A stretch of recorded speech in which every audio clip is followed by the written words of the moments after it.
Masih bersama kami di Intermezzo, banyak info, nggak bikin kepo. Kita ngomongin obesitas sekarang ya, temanya kali ini. Obesitas mungkin cikal bakalnya dari yaitu, kok berat badan saya gampang naik lama-lama nggak kerasa gede. Contohnya tadi kita kasih lihat.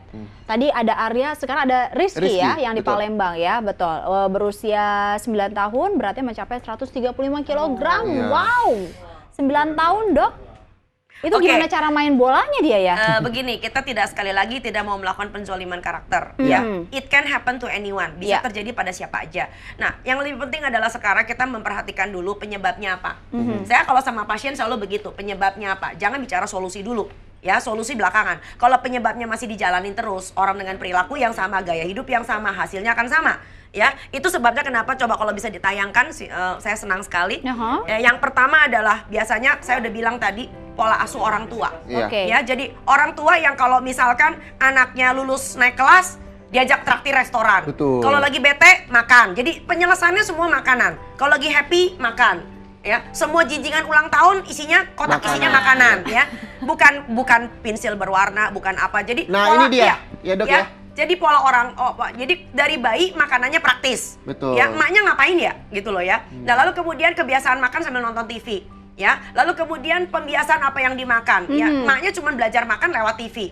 Ya, dan lalu kemudian ada lagi yang disebut dengan pembiaran jam makan amburadul, ada pembiaran pelampiasan. Ada nggak sih orang tua sama anak makan bareng-bareng belakangan ini? Jarang banget. Biasanya anaknya dulu. Betul, orang ya. Jadi akhirnya kebiasaan ngemil, kebiasaan makan. Kalau kita tanya sama orang yang berberat badan lebih, itu biasanya mereka mengatakan, dok, sumpah dok, gue jarang makan dok, jarang makan ngemil Gitulah. Nah, apakah itu berhubungan dengan kebijakan pemerintah? Ya, tentu saja. Jadi bicara tentang kita sekarang kalau ngelihat di televisi itu semua adalah tontonan, bukan tuntunan.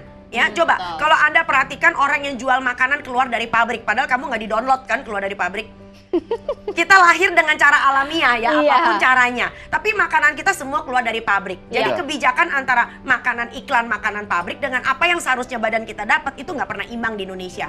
Ya, nah kalau di negara maju, saya bukan yang ngebandingin negara maju, tapi mau nggak mau, karena kita sedang menjalani neraka yang sama nih. Di negara yang maju, lu boleh beriklan kayak apapun, tapi pemerintah selalu memberikan imbangan. Apa yang badanmu butuhkan. Jadi menurut dokter kurangnya edukasi di Indonesia ini sangat penting. Perlu adanya edukasi. Lalu kemudian kita ahli gizi, ahli nutrisi, dietitian udah capek. Makan sayur dan buah. Tapi kalau harganya tidak terjangkau, availability-nya tidak ada, ini bercanda kan?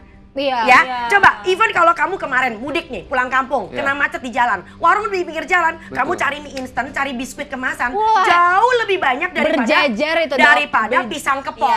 Ini kan lebih murah juga. Nah, makanya saya mengatakan, selama pisang kepok harganya 10 kali lipat daripada yang namanya biskuit kemasan, jangan harap bangsa ini bisa sehat. Iya, kalau Tina pernah nggak sih gara-gara kurangnya edukasi terhadap nutrisi itu akhirnya seperti itu. Jadi taunya kan apalagi kan anak-anak gitu ya. Terus kalau nonton iklan atau apa pengennya ini. Nah, ini juga berhubungan dengan iklan lagi ya kan. Jadi yang disebut dengan Komisi Penyiaran Indonesia, hopefully apa yang saya harapin mudah-mudahan didengar ya.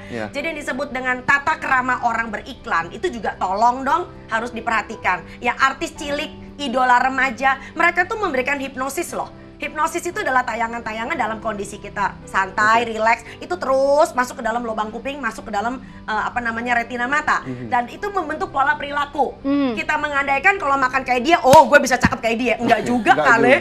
Orang dia juga nggak makan kayak gitu. Betul. Ya, tapi cobaannya sebenarnya kalau pas lagi iklan pun itu nggak yang sebenarnya.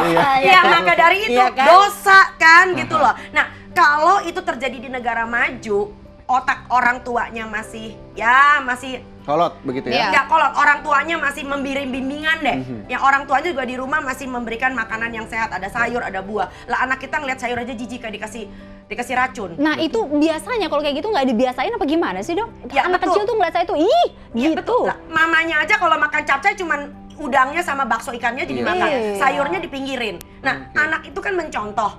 Jadi banyak kalau pasien datang ke saya, dok tolong ajarin saya makan sayur. Gue cuma nanya, emaknya makan sayur nggak?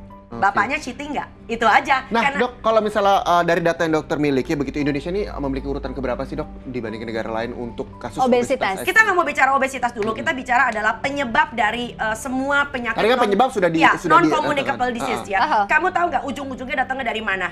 Karena orang Indonesia di atas 10 tahun yang tidak lagi makan sayur dan buah. Tebak berapa persen? Di atas 10 tahun, tadi lo sama gue sama ya ikut ya. Kita semua. 93,5%. Nggak makan sayur. Tidak makan sayur sesuai dengan Porsinya. anjuran. Exactly. Jadi ini kan bercanda banget. Iya. Padahal kasus kayak begini semua ini mudah banget bisa diselesaikan kalau pola makan kita baik.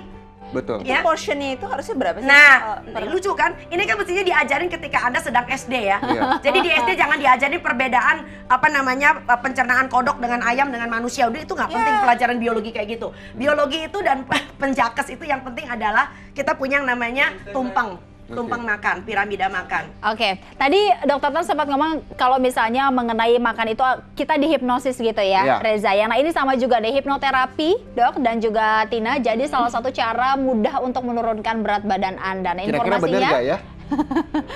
kurang tahu juga sih. Nanti kita lihat infonya sama-sama ya di Intermezzo pemirsa. Usai jeda berikut ini. Hanya di Intermezzo banyak info. Nggak bikin kepo.